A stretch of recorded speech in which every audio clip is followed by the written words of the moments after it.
How's it going? John from the Long Island punk band Wrecked. There's another video going over the albums that I find to be the best albums, in my opinion. My last video was about the Ozzy Osbourne Speak of the Devil, so I'm going to go a little bit different with this one. I'm going to cover the Black Crowes Southern Harmony and Musical Companion. And first off, I'm a big fan of metal, always have been.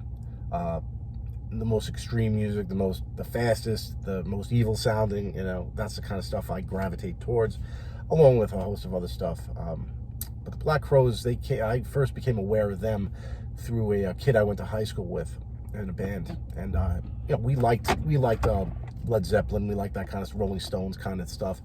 As I'm learning how to play the guitar, this is the stuff I'm sort of doing my homework on, the Jimmy Page stuff of bluesy riff and rock, because I started playing metal, and metal really got very boring for me to play it. I still love listening to it, but playing it seemed very repetitive, and there wasn't much room to expand on anything. Not much freedom. You had to play those songs note for note. I don't play songs note for note. Even my own songs, I don't play note for note ever, because what's the point? You played it like that already. Play it a little different. That's all. It comes from the Grateful Dead, way of thinking, which I'm a big fan of. But anyway, the Black Crowes Southern Harmony and Musical Companion. Like I said, I had the first album, which was more straight up roots rock, Aerosmith, Rolling Stones, Faces. Great album. Almost every song is good, but very derivative, very follow the blueprint of blues rock. And I was a big fan of it. My father was a big fan of it because it sounded like his music. And one of the worst things growing up was if you were a fan of your father's music, your parents' music. Oh, that was lame. And you didn't admit to it, that's for sure. I liked, my father always listened to rock, the Doors, Pink Floyd, Beatles, Rolling Stones, that kind of stuff, Led Zeppelin, the big ones.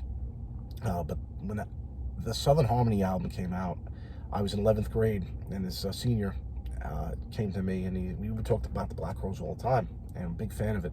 And he told me, he goes, their album's coming out today, the second album. I said, wow, really? He goes, yeah, we'll cut the class, we'll get it. So we cut class and went down to Tower Records in Massapequa, got it. And I got it home and played it for my father, and he wasn't a big fan of it. Either I wasn't a big fan of it either. It didn't have those rock riffs, didn't have the Stones riffs. It didn't have that sound that the first album had. And it only took me a couple listens to realize what they were trying to do and how great it was. And then I got it. These guys, this was their first album of real original Black Crowes music.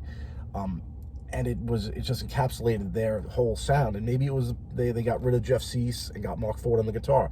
Maybe they got the full-time keyboardist, but man, they jammed. And that whole album sounds like a jam session. It sounds like it was recorded in an hour using vintage instruments, vintage amplifiers, and even the acoustic numbers are good. And I can take a leave acoustic sometimes. I'm sometimes not in the mood for it.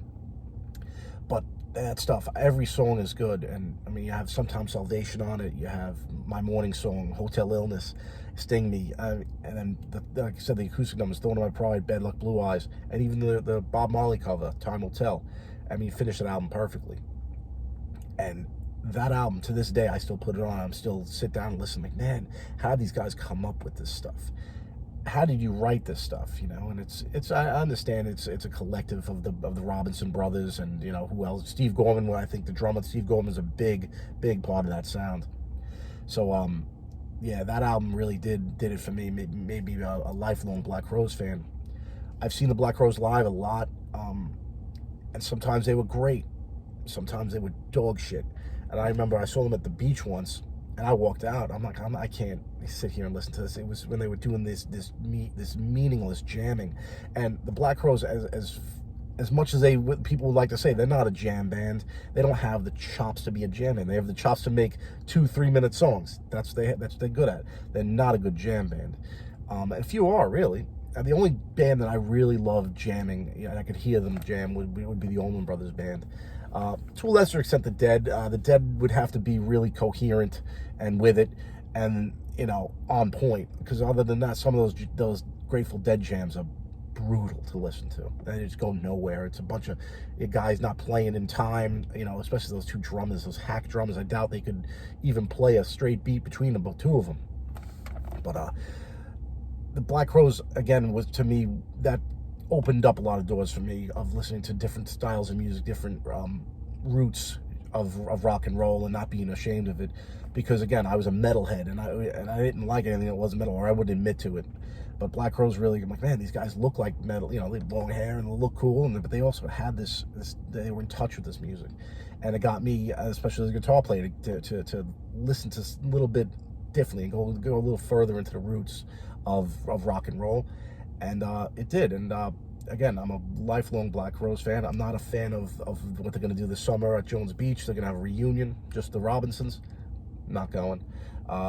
It's a cash grab, and rightfully so. They deserve to make it. If they can, why not? I don't want to hear 30-year-old songs played by half the band. It's not a big fan of it. Again, it has its place, but I'm not a fan of it. And the fact that they didn't include Steve Gorman in the band, from all accounts you read online, they didn't want to pay him, and that's crazy. This guy made that band, in my opinion, and now they're just going to go back to the Robinson brothers, who are great musicians. I have a lot of respect for them, and they're going to go and do this thing, and it'll probably sell out. It'll probably be a good show, but again, I have those CDs. I have YouTube. I can listen to the way these songs were meant to be played 30 years ago. So that's about it. That's my thoughts on the Black Crowes Southern Harmony and Musical Companion. If you don't have it or don't know it, pick it up. Thanks.